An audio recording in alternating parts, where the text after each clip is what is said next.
Selamat datang di CD ke-14. Hari ke-14, saya sungguh terkesan. Kita melaju dengan kecepatan tinggi. Sekarang kita masuk ke 7 resep sukses anti gagal. Apa itu 7 resep sukses anti gagal? 1 adalah keyakinan bahwa tidak ada kata gagal. Yang ada hanya sukses atau belajar. Selesai, ketika kita punya keyakinan ini, sudah tidak ada kata gagal lagi. Keyakinan ini harus bulat. Ketika kita menginginkan sesuatu hal, kita benar-benar bulat bahwa ini baik adanya, dan kalau kita tidak mencapai, jelek adanya. Jadi kita harus bulat 100%. Kalau terjadi pertempuran, positif dan negatif dicampur tentang ketujuan kita, ataupun tentang goal kita akan jadi bingung. Dan inilah yang perlu, nomor 1, ikutin saya, ulangi kata-kata saya. Tidak ada kata gagal. Yang adanya sukses atau belajar. Kalau belum sukses, berarti kita harus belajar. Kalau sudah belajar, berarti kita sudah sukses. Dan kemudian hari kita akan jauh lebih sukses. Walaupun kita sukses pun, kita akan tetap belajar, sehingga besok kita akan jauh lebih sukses lagi. Ini keyakinan yang nomor 1, sangat-sangat penting. Langsung menghapus kegagalan, selesai. Kemudian, yang nomor 2, adanya goal. Goal ini penting sekali. Bayangkan kalau kita hidup tidak mempunyai goal atau hidup tidak mempunyai tujuan. Ketika Anda naik taksi misalnya, keluar di jalan kemudian Anda naik taksi, kemudian masuk ke taksi, kemudian supir taksinya akan tanya kepada kita, mau kemana Bapak, mau kemana Ibu? Tolong dijawab gini, terserah. Kalau dijawab gitu, kira-kira apa yang terjadi? Ada 3 kemungkinan. 1, supir taksinya yang lagi bad mood kemudian marah-marah, turun, gangguin aja, hidup tidak punya tujuan, tidak punya goal, apa-apaan itu. Nah, dimarahin. Alternatif yang kedua, supir taksinya bisa jadi baik sekali, kemudian dia tanya, terserah Pak, terserah Bu. Kita jawab, iya, terserah. Ya, masuk. Kemudian diantarin kemana kita? Diantarin ke rumah sakit jiwa. Dianggap belum lulus, kok sudah kelayapan. Nah, supir taksi yang ketiga, supir taksi yang punya goal dan punya tujuan. Kira-kira goalnya supir taksi apa? Cari uang. Oke, apa yang terjadi? Apa yang dilakukan oleh supir taksinya ketika kita ngomong terserah? Diputar-puterin? Tidak, sudah pasti tidak. Lah kalau Anda tidak bawa duit, gimana? Nah, supir taksinya, dia akan tanya terlebih dahulu. Betul Pak, terserah saya. Betul, sebentar, Bapak punya uang berapa? Bapak bawa uang berapa? Oh, saya bawa uang 100.000. Apa yang dilakukan? Dia masuk ke dalam tol atau muter kota, 1 putaran, 2 putaran, 3 putaran, 4 putaran. Begitu selesai, berhenti di mana? Ada 2 alternatif. Kalau supir taksinya baik, ya berhenti di tempat Anda naik, dikembalikan ke tempat asalnya. Tapi kalau supir taksinya asal-asalan, Anda pasti dihentikan di sembarang tempat, terserah supir taksinya. Yang jelas bukan tempat yang Anda inginkan karena Anda tidak punya keinginan. Seperti cerita, kalau orang tidak mempunyai goal, itu seperti orang kalau hidupnya mengalir tanpa arah, tanpa usaha untuk membuat dirinya menjadi lebih baik. Tidak punya goal sama sekali, pasrah. Hati-hati, Anda akan terkena satu yang namanya sindrom air terjun Niagara. Ketika Anda mengalir, saya tenang kok mengalir, saya mengalir, sampai depan air terjun, udah mau, biur, terlambat sudah. Banyak orang hidupnya seperti itu, mendadak hidupnya biasa, mendadak mengalir, ada satu kesempatan yang memutuskan dia, sehingga dia tidak berkutik, semuanya sudah terjadi dan terlanjur, dia berhenti di tempat yang dia tidak suka. Karena dia tidak mempunyai keinginan dan tidak tahu mana yang dia suka. Jadi goal ini sangat-sangat penting. Nanti setelah sesi ini, di sesi ke-15, hari ke-15, kita akan menulis goal kita dan mencapai masa depan yang cerah itu seperti apa. Tapi goal ini sangat-sangat penting. Kemudian yang ketiga, alasan sangat kuat. Seperti yang dibahas, resep paling mudah menjadi pemenang, yang resep paling sederhana menjadi pemenang, yaitu punya alasan sangat kuat. Kita sudah bahas di CD nomor 1. Tanpa alasan sangat kuat pun kita tidak akan pernah berhasil mencapai apa yang kita inginkan. Alasan sangat kuat datangnya dari kenikmatan yang amat sangat kalau kita melakukan tindakan ataupun mencapai goal kita, dan kesengsaraan amat sangat kalau kita tidak mencapai atau tidak mengambil tindakan mengarah ke goal kita.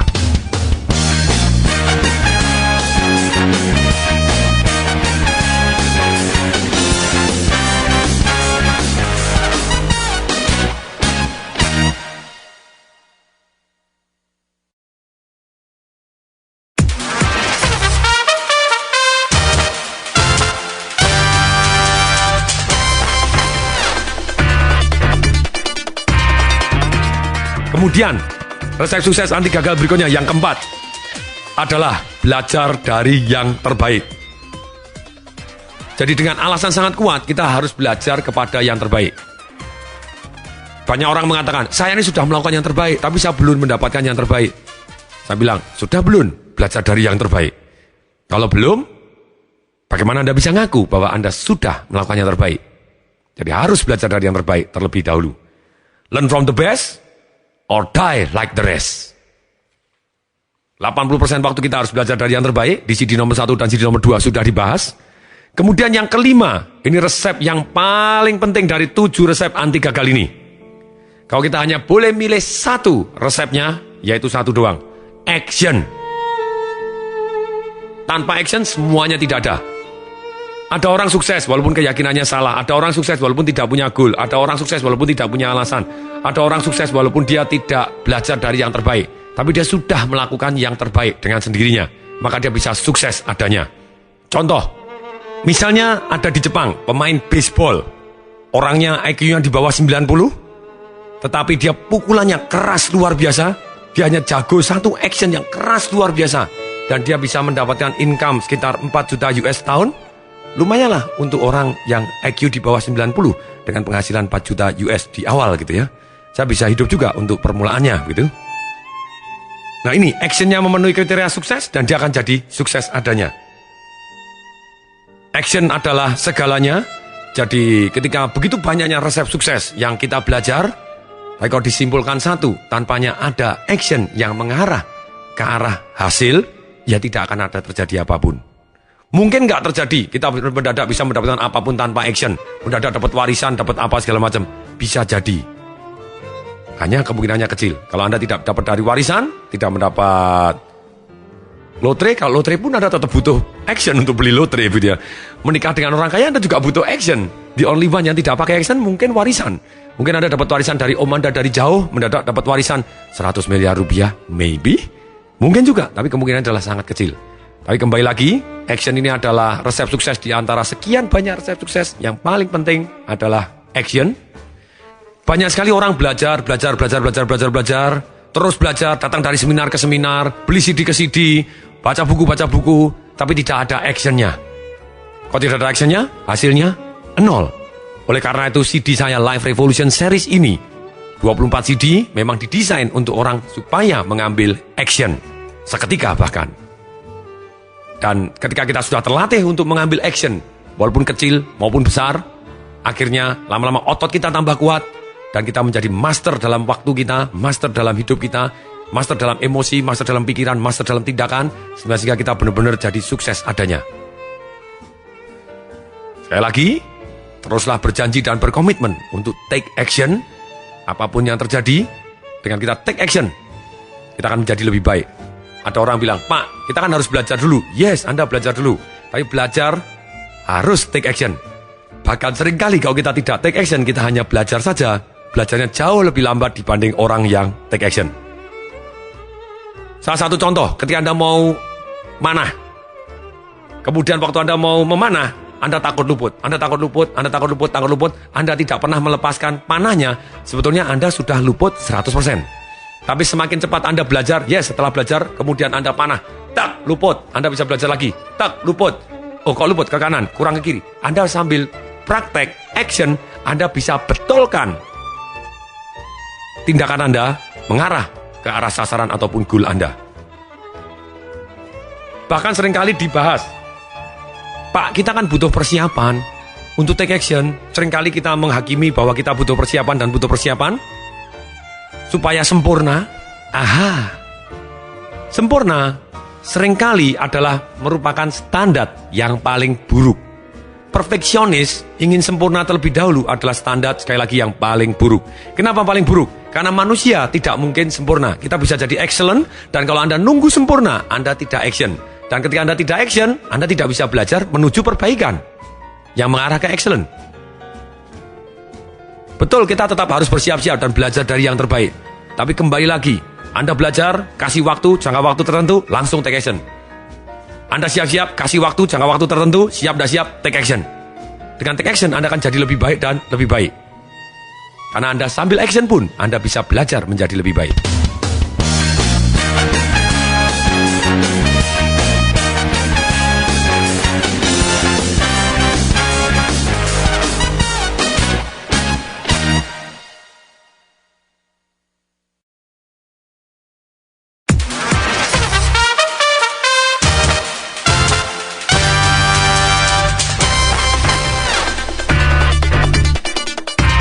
Kemudian yang keenam, peka.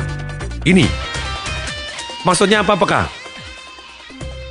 Yang keenam, kita harus melakukan satu yang namanya peka dan monitor. Kenapa? Peka itu timbul ketika kita memonitor. Kalau kita tidak pernah memonitor, kita tidak peka terhadap apa yang terjadi. Nah, kita peka dan kita monitor. Mana dari tindakan kita yang hasilnya mengarah ke arah impian kita atau goal kita? Yang kedua, mana dari tindakan kita yang malah menjauhkan kita hasilnya dari hasil akhir yang kita inginkan. Kebanyakan orang memonitor goalnya itu setahun sekali. Menentukan goal setahun sekali, memonitor goalnya setahun sekali. Sungguh parah, karena kemungkinan kita menyeleweng dari goal kita karena kita tidak pernah memonitor, kemungkinan kita sampai di goal kita adalah sangat-sangat kecil. Seperti pesawat terbang. Ternyata pesawat terbang itu boleh dikata 90 sekian persen dari terbangnya dia menyeleweng arahnya. Untuk itu makanya dibutuhkan pilot untuk mengarahkan kembali ke arah yang diinginkan. Kalau kita tidak monitoring, tidak ada alat untuk autopilot ataupun yang mengarahkan kembali ataupun pilot secara manual untuk mengarahkan kembali, apa yang terjadi? Bisa mendarat di tempat yang tidak kita inginkan. Monitoring mestinya minimal itu sebulan sekali. Kalau bisa adalah seminggu sekali, yang paling baik sehari sekali. Monitoring bukan monitoring untuk membuat kita mempunyai emosi negatif. Banyak orang memonitoring untuk membuat jadi kecewa aja. Lu kok belum ya? Akhirnya dia kecewa malah turun. Seperti orang menanam padi, kemudian lu kok belum tumbuh ya? Lah, kemudian dia angkat. Wah, akarnya sudah tumbuh belum? Dia angkatin terus, tanamannya diangkatin terus, malah tanamannya mati. No, kita tetap melakukan monitoring, tapi monitoring dalam hal ini dan kita peka tindakan mana yang membawa hasil dan mana yang tidak membawa hasil ke arah yang kita inginkan. Dalam arti yang positif, yang membuat kita semakin berdaya. Kalau ternyata ini kok belum membawa hasil, kita tanya kepada diri sendiri, lalu apa yang harus saya pelajari lagi supaya saya bisa mencapai? Siapa yang sudah bisa mencapai ke arah goal saya? Saya harus tanya apa? Sumber daya apa lagi yang harus saya siapkan? Saya harus merubah tindakan apa? Apa harus saya lakukan? Harus merubah emosi apa? Merubah keputusan apa? Yang untuk mengarah ke arah goal saya. Jadi peka di sini bukan untuk menghentikan apapun hasilnya, tapi untuk membuat kita mengarah ke yang kita inginkan. Ini yang keenam, monitoring dan peka. Kemudian yang ketujuh. Yang ketujuh adalah kombinasi antara fleksibel dan persisten. Fleksibel terhadap caranya, persisten dalam usahanya. Maksudnya apa? Yang namanya fleksibel, ketika cara A tidak bisa, kita gunakan cara B. Cara B tidak bisa, gunakan cara D. Cara D tidak bisa, gunakan cara Z. Apapun, silakan. Ketika saya melakukan terapi kepada saudara saya yang kena sindrom terlalu dekat, maksudnya terlalu dekat kalau saudara kadang itu dulu keyakinan saya yang negatif bahwa kalau saudara itu semakin tidak percaya sama saudaranya, akibatnya susah diterapi karena dia menganggap dulu kan itu saudara saya, dulu kan saya tahu sekolahnya seperti apa. Itu namanya satu keyakinan yang menghambat bahwa yang namanya istri, anak, terus kemudian teman SD, saudara itu susah sekali untuk diterapi gitu ya. Hari ini saya sudah enggak, saya punya keyakinan kalau saudara, kalau istri, anak ya malah lebih gampang karena sehari-hari saya ketemu, jadi saya bisa lebih tahu sikapnya, sifatnya, jadi untuk intervensi jauh lebih mudah. Tapi pada waktu itu saya masih punya keyakinan yang salah gitu ya. Ketika saya, wah saudara berarti susah diterapi nih, walaupun dia butuh, ketika dia trauma apa segala macam. Sebenarnya saya tidak begitu suka dengan satu yang namanya obat-obatan. Tapi ketika saudara saya tadi sudah mulai minum pil koplo, lulak-lolok, terus kemudian minum bir, kemudian mulai gini negatif. Sedangkan saya terapi, karena beda kota, jadi tidak ada waktu, dia tidak meluangkan waktu untuk saya tidak meluangkan waktu untuk dia. Tapi saya bilang, wah segala cara harus dilakukan. Saya fleksibel kok caranya. Makanya saya kirim saudara saya tersebut ke dokter ahli jiwa profesor, salah satu teman baik saya, dan akhirnya dikasih obat juga, kenapa tidak? Walaupun sebetulnya saya sangat-sangat tidak suka, tapi hasilnya lumayan juga. Dari obat tadi membawa jembatan, akhirnya saudara saya mau saya terapi dan mau datang ke Jakarta, dan hasilnya sangat-sangat bagus, jauh lebih baik hari ini. Itu adalah satu kemenangan yang luar biasa, karena saudara sendiri itu adalah salah satu kebahagiaan yang paling dalam ketika kita bisa membantu saudara kita sembuh dari trauma, sembuh dari kebiasaan buruknya, dan segala macam. Ini fleksibel. Sedangkan persisten dalam usaha, caranya boleh cara apapun, tapi usahanya tetap harus usaha. Persisten dalam mengejar goalnya. Tidak ada satupun resep di dunia yang bisa menggantikan satu yang namanya persistensi. Bukan kreativitas, bukan gelar, bukan kemudahan, bukan kekayaan. Persistensi. Luar biasa. Karena banyak sekali orang yang gelarnya tinggi, kalau dia tidak persisten, makanya dia juga banyak orang yang tidak berhasil. Orang yang kreatif, tapi dia tidak persisten, akhirnya juga tidak berhasil. Persisten adalah salah satu resep yang sangat-sangat penting di dalam 7 resep sukses anti gagal. Persis seperti kita kalau punya anak, kemudian anak umur 10 bulan mau ke 12 bulan ketika dia mulai belajar jalan. Ketika anak tadi mau berdiri, kemudian dia mau jalan, kemudian jatuh. Kita ngomong apa kepada anaknya? Kita akan ngomong bangun lagi. Tentu saja gitu ya. Kemudian ketika dia jatuh lagi, kita ngomong bangun lagi. Ketika jatuh lagi, kita ngomong gimana? Bangun lagi. Resep ajaib. Saya mau tanya, sampai kapan kita akan berhenti ngomong bangun lagi? Pertanyaan yang bodoh. Sudah pasti ya sampai dia bisa jalan. Nah, inilah adalah salah satu resep baik untuk menjadi sukses di bidang apapun. Jatuh, bangun lagi. Jatuh, bangun lagi. Belajar lagi, cari orang yang lebih sukses lagi. Praktek lagi. Tangguh. Coba bayangkan, kalau seorang penjual, begitu dia ditolak sekali, kemudian ditolak 2 kali, ditolak 3 kali, terus kemudian dia ngomong, aku memang tidak berbakat jualan. Kalau kita sudah mempunyai goal, winner never quit, quitter never win. Pemenang tidak keluar, tidak menyerah. Orang yang pecundang, dia menyerah. Orang yang menyerah, ya tidak akan menang. Nah kemudian, ini penting, bayangkan kalau misalnya bayi, ketika dia jatuh sekali, kemudian dia, berdiri lagi. Jatuh kedua kali, kemudian dia berdiri lagi. Jatuh ketiga kali, kemudian dia ngomong sama diri sendiri, aku kelihatannya tidak berbakat jalan nih. Celaka, bayinya sudah pasti tidak akan ada jalan gitu ya. Karena kita tahu persis bahwa fleksibel ini sangat-sangat penting. Caranya dirubah. Tapi kita harus tetap persisten menuju ke arah goal yang kita impikan. Nah, sekarang kita sampailah ke tugas di hari ke-14 ini, yaitu 1. Tulis area di mana Anda selama ini belum cukup bagus. Bukan berarti dengan menulis ini Anda akan jadi tertekan. No, karena Anda punya keyakinan bahwa tidak ada kata gagal, yang adanya sukses atau belajar. Pilih di antara 6 area ini mana yang sekiranya Anda perlu ditingkatkan, atau Anda merasa kok belum puas gitu ya. Yaitu area 1, keuangan. Kemudian yang kedua, intelektual. Yang ketiga, secara fisikal, berat badan Anda, kesehatan Anda. Spiritual, relationship Anda, hubungan Anda. Kemudian secara sosial, hubungan Anda dengan masyarakat seperti apa. Pilih salah satu di antara 6 ini. Kemudian Anda cari keyakinan-keyakinan apa yang selama ini menghambat Anda untuk mencapai impian Anda. Misalnya saya beri contoh, misalnya dari gemuk menjadi langsing,